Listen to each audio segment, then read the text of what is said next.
Hello, everyone, and welcome back to the Deep Dive, part of your daily English dose.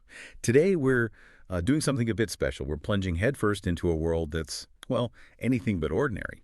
Alice's Adventures in Wonderland. This isn't just about revisiting a classic. This deep dive is really your shortcut to being genuinely well-informed about its enduring magic. We'll be picking out some truly surprising facts and extracting fantastic nuggets to, supercharge your English language skills. We'll explore some of the most whimsical moments, the really mind-bending logic, and how Lewis Carroll's genius, well, it not only entertains, but also subtly teaches us about language itself. Oh, absolutely. Alice's story is far more than just a children's tale, isn't it? It's a linguistic playground, really, a philosophical riddle, and kind of a masterclass in challenging conventional thought. We'll be looking at how this peculiar narrative, with its unforgettable characters and situations, offers a unique and, I think, powerful lens through which to enhance your understanding and appreciation of English. Exactly. So whether you're brushing up for a literature discussion, maybe preparing for a meeting where things feel a bit, Mad Hatter, or if you're just intensely curious about what makes this story so timeless, get ready to fall down the rabbit hole with us. Okay. Let's unpack this. Okay. So right from the very first page, Alice's adventure is ignited by pure, unadulterated curiosity. Picture this. Alice is bored, sitting by her sister when she sees a white rabbit with pink eyes wearing a waistcoat, pulls a watch out of its pocket and mutters, oh dear, I shall be late." What makes this initial spark so unique? How does Carol just pull us in? Well, what's truly insightful there, I think, is how Carol uses such a mundane, almost absurd detail, a rabbit in a waistcoat checking a watch. That ignites this intense, unreserved curiosity in Alice. That phrase, she feels burning with curiosity, it isn't just a good idiom for English learners, though it certainly is that. It's Carol's subtle masterclass in how small, unexpected things can completely derail our expectations and launch a character and us, the reader, into a totally new reality. It's a really powerful narrative hook. Makes the ordinary extraordinary. And of course, the journey itself gives us that now ubiquitous idiom, fall down the rabbit hole, Right. for entering a strange, complex, often overwhelming situation. It really has become a global idiom, hasn't it? Perfectly captures that feeling of being thrust into the unknown. Yeah. But what's interesting is Alice's initial motivation. It isn't really to fall down the rabbit hole in that big, profound sense, is it? No, not consciously. She's simply following this peculiar rabbit without, as the book says, never once, considering how in the world she was to get out again.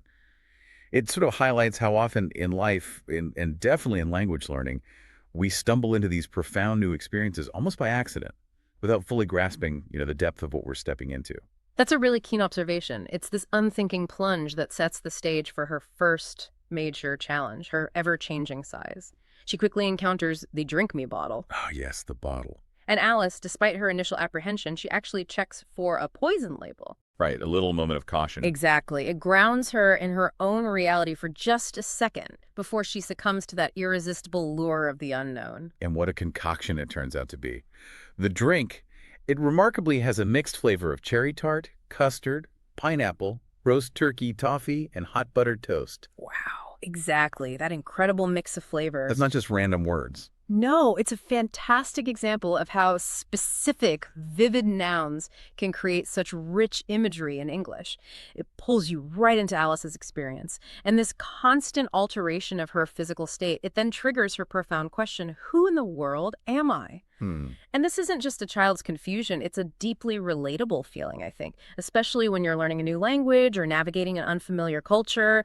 Your sense of self, your place in the world, it can feel constantly in flux. It's a key moment for her burgeoning self-awareness. She really is thrown into a world where she's expecting nothing but out-of-the-way things to happen. It's like her whole reality has been completely rewired. She's forced to adapt on the fly. Precisely.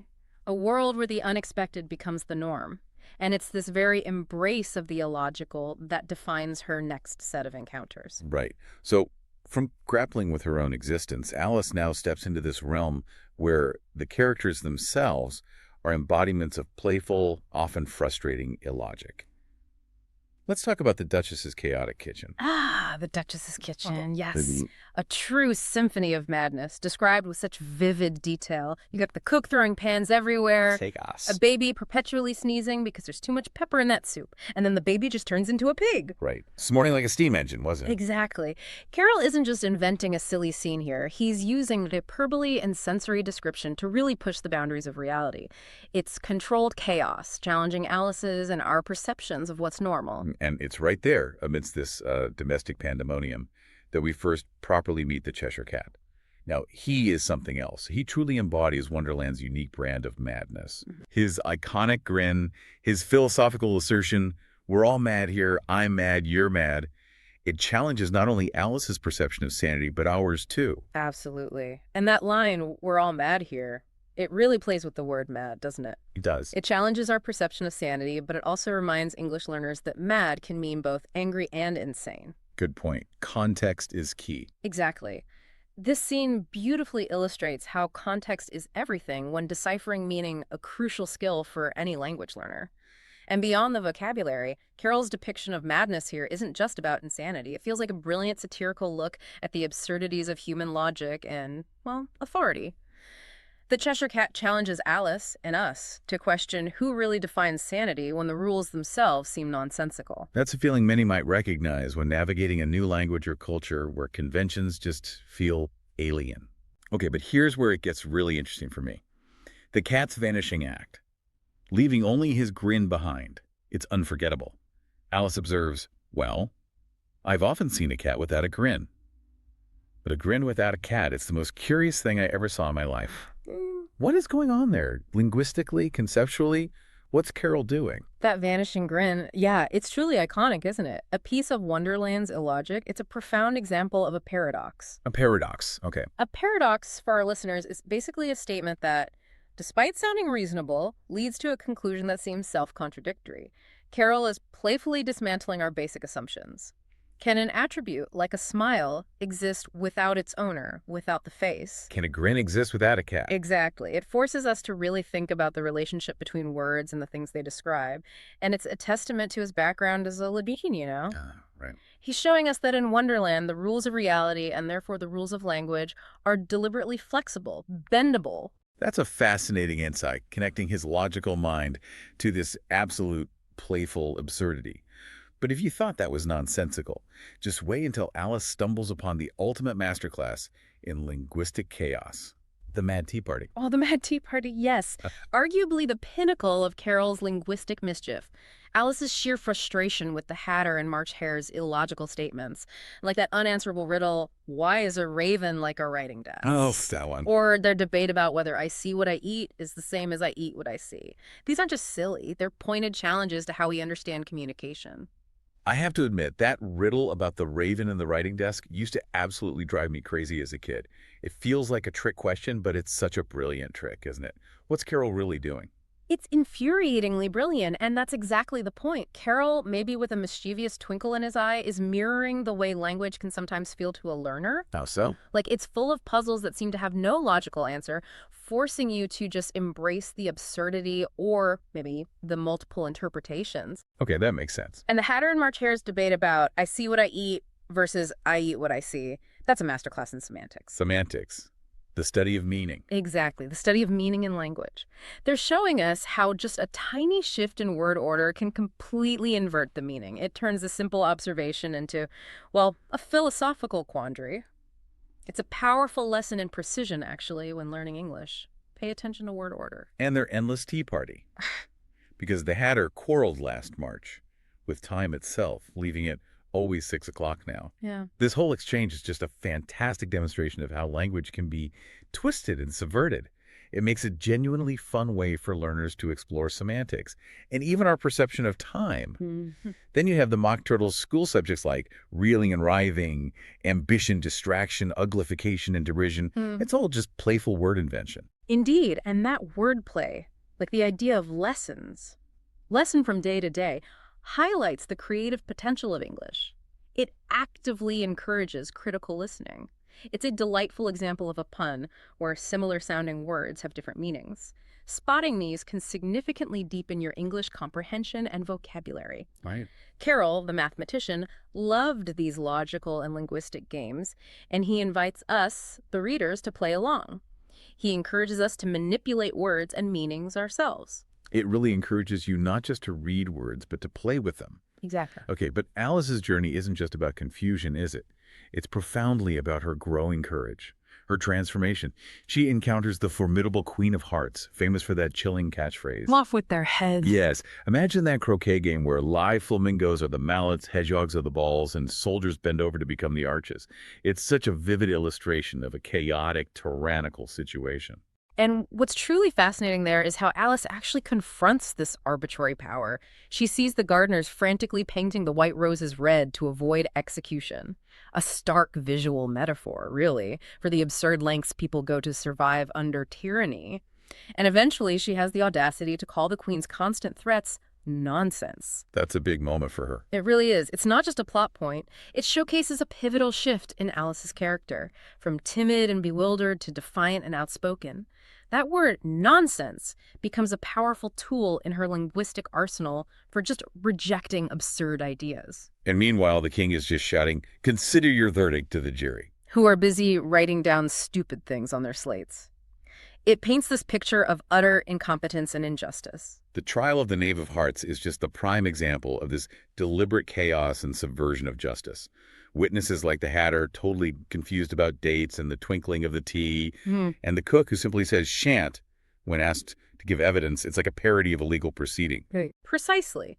It brilliantly highlights the importance of clear communication and, actual evidence. Wonderland intentionally subverts all of that for comedic and critical effect. Probably a satirical jab at the legal system of Carroll's time. But Alice, by the final chapter, she finds her true voice.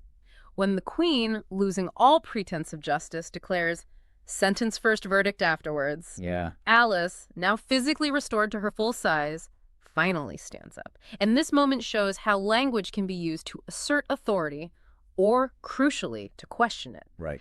It's a powerful lesson in speaking up a skill so vital for any English learner navigating new social contexts. And what an outburst it is. She shouts, "Stuff and nonsense. Who cares for you? You're nothing but a pack of cards."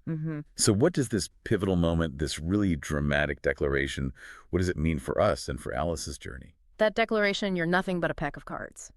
It's the ultimate moment the illusion shatters, for her and for us. It's such a powerful, dismissive phrase. It signals the complete breakdown of the absurd rules that governed Wonderland. She sees through it all. Yes, she sees through the pretense, the arbitrary power, and reveals it for what it truly is. Just a flimsy, constructed reality.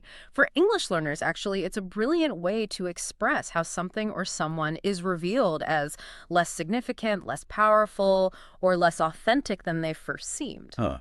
Good phrase to borrow. Definitely. You can use that phrase to describe anything revealed as basically inconsequential or fake. It's a fantastic expression of disillusionment, but also empowerment. And then, just like that, she wakes up, realizing it was all a curious dream. But here's the twist, right? The final layer of Carol's linguistic game. Her sister then dreams of Alice's dream, Yes. complete with the rustling grass, the white rabbit, the rattling teacups, the Queen's shrill cries, this blurring of lines between reality and imagination. It's a classic literary device. But what does that really mean here? Well, this dream within a dream isn't just a clever literary trick. I think it's Carroll's ultimate linguistic and philosophical statement. It asks us, can something imagined be so potent that it actually transcends the dreamer and affects others? It implies that the experience of Wonderland, even if it was just a dream, is profoundly real in its impact and in the lessons it imparts. It allows the story to transcend simple vanity and become something more like an allegory. Where the characters and events symbolize deeper meanings? Exactly. Deeper meanings or universal truths about logic, justice, identity, things like that. For English learners, it's a powerful illustration of how storytelling, through vivid language and imaginative constructs, can create worlds so impactful they blur the lines of our own reality. They linger long after the words are read. It also maybe nods to the lasting influence of stories, how they embed themselves in our collective consciousness. Absolutely. Alice's journey, full of these challenges and confusions, it ultimately helps her find her voice, assert herself, and navigate a world of chaos with growing confidence. It's a wonderful reminder, I think, that facing the curiouser aspects of language learning, of stepping into the unknown, that can lead to incredible personal and linguistic growth. Wow, what a journey through Wonderland. We've seen Alice bravely navigate these strange new worlds, grapple with her identity, argue with completely mad characters, and even stand up to a tyrannical queen. It's a true testament to the power of imagination and just a fantastic way to immerse yourself in English where really every word can be a new adventure. Oh, definitely. The linguistic adventures within Alice's Adventures in Wonderland offer so much for English learners, from understanding idioms like fall down the rabbit hole and burning with curiosity, to appreciating the playful word usage in phrases like lessons lesson, or the delightful nonsensical inventions of the Mock Turtle school subjects. It's a story that truly makes you think about language. It encourages you not just to read words, but to play with them, to question their meaning, and to appreciate their creative potential. It really shows that even absurdities can teach us profound truths about communication and perspective. So for you, our listener, we really hope this deep dive encourages you to revisit Alice's world, perhaps with a fresh ear for the clever wordplay and a new appreciation for Alice's resilience. Think about this. What wonderlands do you encounter in your daily life? Those situations that challenge your logic or your understanding? And how can you use language, maybe with Alice's curiosity and courage, to navigate them? If you enjoyed this deep dive, make sure to subscribe to the deep dive here on your daily English dose so you won't miss our next adventure. And let us know in the comments below what your favorite part of Alice's story is. We'd love to hear from you. Thanks for watching, and we'll see you next time.